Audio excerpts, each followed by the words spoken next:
Hai Storyers, welcome back to my channel. Kali ini, Layla Story akan mereview One Piece chapter 1074. Sebelum lanjut, terima kasih untuk Storyers yang sudah subscribe Layla Story. Buat yang belum, pencet tombol subscribe dan nyalakan notifikasinya ya, agar kalian semua nggak ketinggalan update One Piece selanjutnya. Judul chapter kali ini adalah Mark III.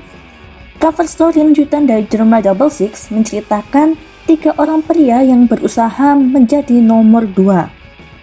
Caesar, Queen, dan Judge bertengkar lagi untuk memperebutkan tahta nomor 2. Seperti yang kita ketahui, Vegapunk adalah orang yang paling jenius di dunia One Piece, jadi mereka tidak bisa memperebutkan lagi siapa yang nomor 1, tapi siapa yang menjadi nomor 2 di match. Inilah sebabnya kenapa mereka bertiga tidak pernah akur, apalagi Caesar mengatakan jika Judge itu sangat bossy. Kita berlanjut ke Egghead Island. Pasifista Mark III ini muncul dan menyerang agen CP0. Agen CP0 mengira jika pasifista ini ada di pihak mereka, tapi malah menyerang mereka. Mereka belum menyadari jika pasifista ini melindungi Vegapunk dan Mugiwara Ichimi. Ketika agen CP0 mencoba menyerang balik, pasifista ini bisa mengeluarkan bubble shield, di mana teknologi buatan Vegapunk ini belum pernah diperlihatkan juga apakah ada di Seraphim atau tidak. Dengan adanya pasifista Mark III ini, berarti kita sudah melihat 4 jenis klon dari Kuma, yaitu pasifista keluaran pertama, polisi, Seraphim, dan Mark III ini. Ini artinya Vegapunk benar-benar memanfaatkan Line Edge Vector Kuma untuk percobaan pasifista ke berbagai versi. Pasifista ini meminta agen CP0 untuk menyerah dan menuju ke Factory B. Salah satu agen CP0 mengatakan jika pasifista Mark III ini jauh lebih kuat daripada pasifista saat di Marineford. Mereka mengikuti perkataan pasifista ini agar mereka tidak mati. Mereka juga kebingungan siapa yang mengutus Seraphim itu karena tidak mungkin memiliki kehendaknya sendiri. Sepertinya Sentomaru memberi perintah pada satu pasifista terlebih dahulu. Sentomaru mencoba menghubungi Vegapunk tapi tidak bisa. Sepertinya ini efek dia menghilang juga. Sentomaru mengatakan jika dia adalah pengkhianat marin karena berusaha menyelamatkan hidup Vegapunk. Jadi dia ingin melakukan apa yang ingin dia lakukan demi menyelamatkan Vegapunk, dan dia memerintah 50 pasifista dan meminta mereka untuk menjaga pesisir pulau, dan pasti akan terjadi sesuatu di Egghead. Sentomaru meminta 50 pasifista ini memastikan nanti Vegapunk bisa keluar dengan selamat. Meski pasifista Mark III ini lebih kuat dari yang sebelumnya, masalahnya ada pada Gorosei, di mana Gorosei ini nanti bisa mengambil alih Seraphim, di mana Seraphim itu pun juga belum semuanya dimunculkan. Jika kekuatan pasifista Mark III ini di bawah Seraphim, meski dengan jumlah yang besar sekalipun, pasti juga banyak yang hancur karena serangan Seraphim itu sendiri juga besar. Tapi karena semuanya belum ditunjukkan, dan bagaimana seluruh potensi dari pasifista ini, lebih baik ditunggu saja kelanjutannya yang bisa Layla Story pastikan nantinya akan terjadi perang laser. Luffy berusaha mencari Vegapunk tapi tidak menemukannya. Luffy sampai kelelahan hanya karena mencari Vegapunk, ditambah lagi dengan sepatunya rusak karena lari-lari terus. Pasti ada pertanyaan nih, kan buah iblis Luffy Mythical Swan, masa lari-lari aja udah capek? Bukannya regen Luffy juga besar ya? Nah, Layla Story berpikir jika ini efek dari setelah pemakaian Gear 5 lalu langsung mencari Vegapunk dan lari terus sampai tenaganya habis. Dimana mungkin ini juga kelemahan dari memakai Gear 5 berkepanjangan bisa menyebabkan lelah berkelebihan meski bisa regen. Seperti kata Law, Awakening menggunakan energi yang sangat besar, jika belum terbiasa juga akan merepotkan. Tapi Luffy juga pernah dalam kondisi seperti ini saat di Pong Hazard, di mana dia butuh asupan daging untuk pulih lagi. Gimana nih World Storyers? Tulis pendapat kalian di kolom komentar ya. Lalu Saka mengatakan jika semua yang ada di Lapo Base bisa dimonitor. Lalu Luffy protes kenapa nggak bilang dari awal. Kalau bilang dari awal, pasti nggak perlu lari-lari ya kan? Semua kembali berkumpul dan Brook, Zoro, dan Sushi mendapatkan outfit ala-ala Egghead. Di sini Zoro juga keren banget, berasa beda dengan yang lainnya. Zoro berpikir jika mereka segera pergi. Tapi Sokka menjelaskan ada dua masalah penting, yaitu Vegapunk hilang, bahkan tidak ditemukan di mana-mana. Yang kedua, mereka kehilangan kontrol Frontier Dome. Jika mereka memaksa keluar, maka akan ada serangan laser. Sokka menjelaskan jika mereka semua terjebak di Labu Beast. Oh ya, di sini Atlas juga sudah sembuh berkat ada spare part cadangan. York juga sudah bangun dan badannya auto langsing dong.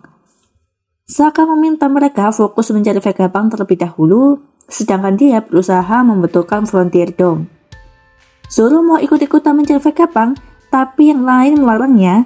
Apalagi Sanji bilang kalau kamu tersesat, siapa yang akan cari kamu? Ini ngakak banget, padahal Zoro mau tanya sesuatu ke Vegapunk kan?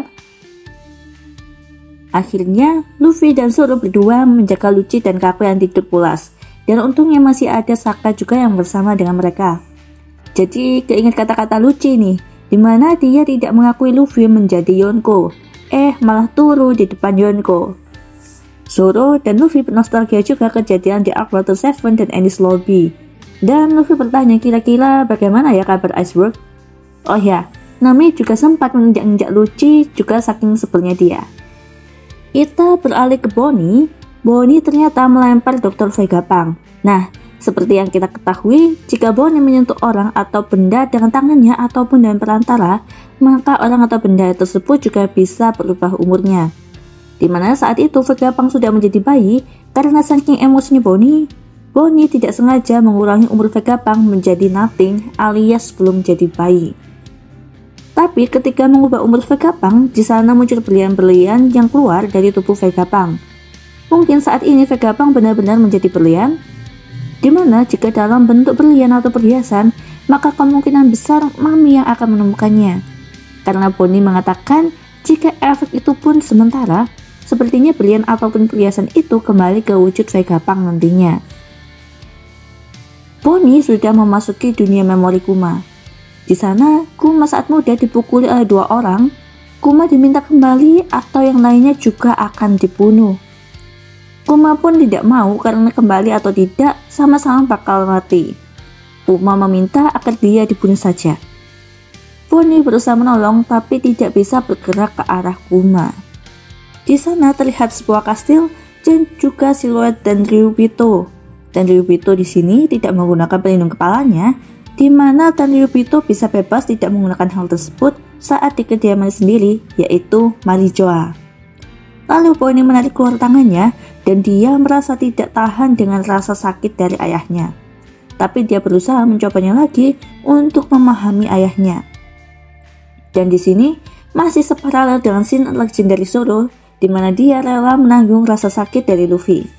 Zoro juga pertamanya merasakan sedikit, lalu berikutnya merasakan semua rasa sakit Luffy. Begitu pula dengan Bonnie, tapi bedanya Bonnie lebih merasakan sakit secara mental, yang menurut Tale Story ini lebih menyakitkan daripada sakit secara fisik saja. Yang ini berarti Kuma dulu adalah budak Danryubito dan dia masih bisa berhasil kabur. Dimana menjadi budak itu sangat menyiksa fisik maupun mental. Mungkin Kuma mengetahui bahwa Hancock juga saat mereka menjadi budak. Kala itu Kuma mengirim Luffy ke Amazon Lily bukan hanya untuk belajar haki, tapi mengetahui penderitaan yang dialami oleh Boa Hancock dan saudara-saudaranya saat menjadi budak Danryubito.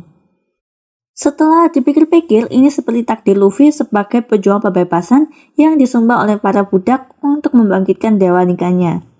Dimana setelah Amazon Lily, banyak sekali disinggung mengenai perbudakan, yaitu di Amusement Island, bahkan Jinbe merupakan mantan budak jadi anggota krunya.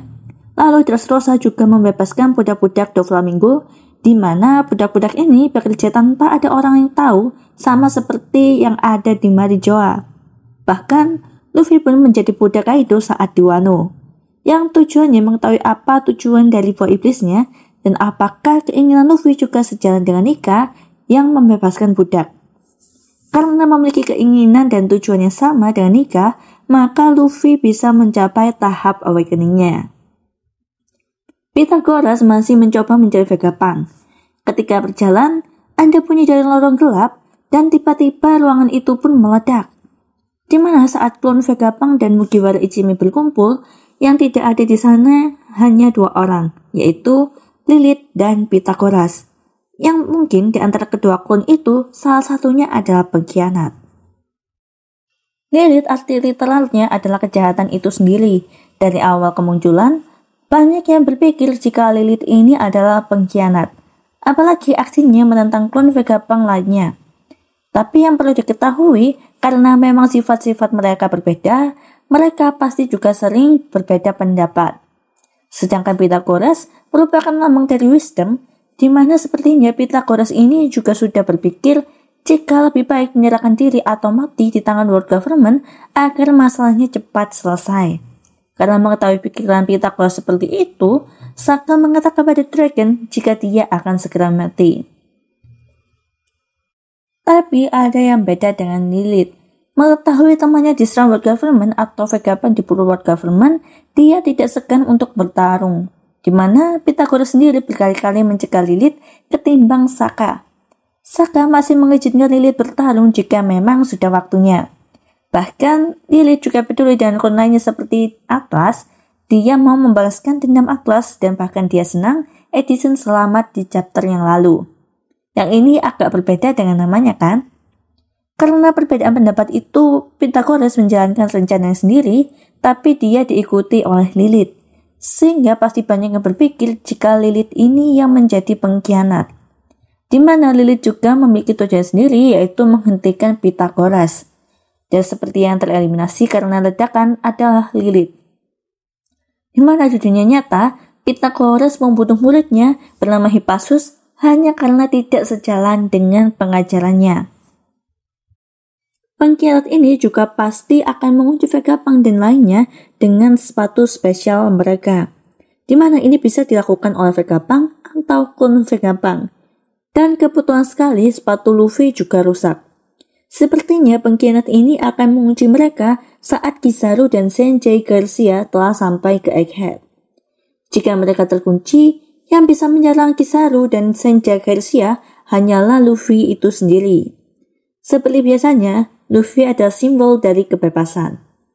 Tapi ini hanya akan membuat situasi menjadi sangat rumit. Bagaimana nih menurut Stories? Kita ke Morgans mendapatkan info jika Vegapunk akan dibunuh oleh world government dan yang membantu Vegapunk adalah Luffy.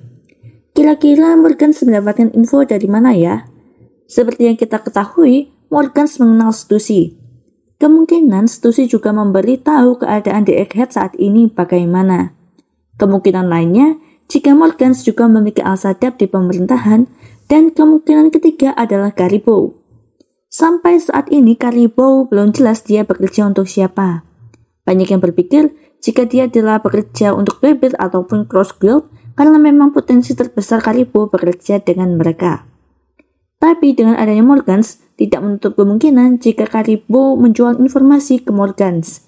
Yang artinya Garibou memiliki peran penting juga dalam Final War nantinya. Morgans membuat judul Perang Kecil Marin di Egghead. Yonko Luffy menyandra Vegapunk. Tujuan Morgans untuk mendapatkan uang sebanyak-banyaknya dari world government. Ini juga seperti clue jika Yonko Luffy sendiri yang menghadapi mereka karena kejadian sepatu rusak ini. Dengan judul seperti itu, ada yang menanggapi kalau judul itu sangat tidak pantas.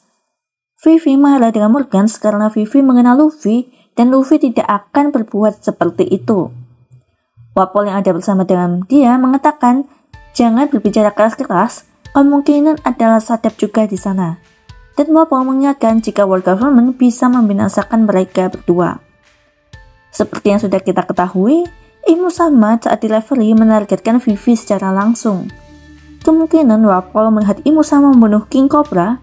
Kemungkinan kedua dia mendengar apa yang seharusnya tidak dia dengar, seperti rencana penghapusan Lucia Kingdom. Dan yang ketiga, dia sama seperti Sapo melihat Imu Sama di tahta kosong sehingga Wapol pun ikut terseret dalam masalah ini. Morgans juga protes dengan Vivi dan meminta jangan ikut campur dengan urusan medianya. Morgans tidak peduli apa berita itu hoax atau fakta karena bagi dia koran adalah hiburan. Di mana judul yang diberikan Morgans kali ini juga krusial sekali untuk nasib Vegapunk bahkan Mugiwara Ichimi itu sendiri. Yang sebenarnya Luffy dan lainnya pun kalau bisa tidak berurusan dengan Marine atau world government saat ini, dimana pasti world government sangat marah dan nantinya akan benar-benar menargetkan Mugiwara Ichimi secara langsung. Karena Luffy, Robin, Franky, dan Vegapunk semuanya terhubung dengan Void Century. Dan sepertinya Morgans juga akan memicu Final War, perang terbesar di dunia One Piece. Karena Morgans sudah memancing amarah world government pada Revolutionary Army, bahkan bikin kekacauan Revolutionary Army karena berita sapu yang tidak sesuai. Pasti Morgans nanti akan memancing kerusuhan yang lebih heboh dimulai dari korannya itu. Nah, sekian review One Piece chapter 1074. Jangan lupa subscribe, like, dan nyalakan notifikasinya ya, agar kalian semua nggak ketinggalan update One Piece selanjutnya. See you in the next video, Storyers!